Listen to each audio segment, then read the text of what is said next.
ขวงพงศดีเปิดกองประชุมคณะกรรมการปกครองแขวงครั้งที่1สุดที่10กองประชุมคณะกรรมการปกครองแขวงพงศดีครั้งที่1สุดที่10ได้เปิดขึ้นอย่างเป็นทางการ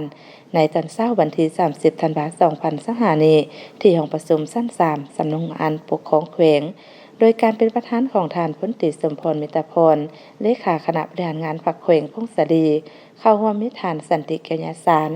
รองเลขาคณะบริหารงานพรรคแขวงพงศดีประธานคณะกรรมการปกครองแขวงมีบรรดาทานรองประธานบรรดาทานคณะกรรมการปกครองแขวงแขกเชิญและพนักงานวิชาการที่เกี่ยวข้องเข้าร่วมนำในกองประชุมทานสมพร มิตรพรเลขาคณะบริหารงานพรรคแขวงได้กล่าวเปิดอย่างเป็นทางการบางตอนทานได้กล่าวว่าเป็นเกียรติอย่างสูงและมีความยินดีเป็นอย่างยิ่งที่ได้รับการเชิญจากคณะกรรมการปกครองแขวงเพื่อเข้าร่วมเป็นประธานกองประชุมครั้งที่1ของคณะกรรมการปกครองแขวงสมัยที่10ของแขวงพงศดี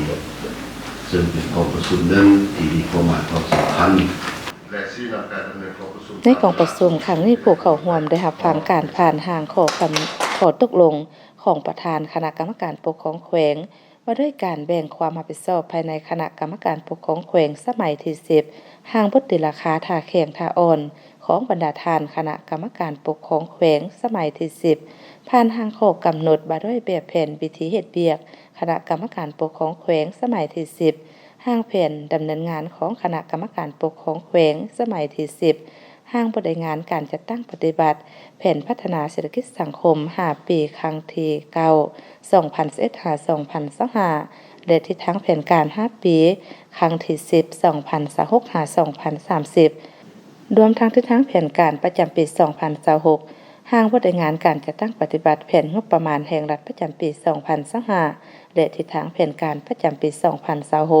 ห่างบทสรุปที่ราคาการจัดตั้งผันขยายวาระแห่งชาติว่าด้วยการแก้ไขปัญหายาเสพติดระยะ2021-2025และทิศทางแผนการ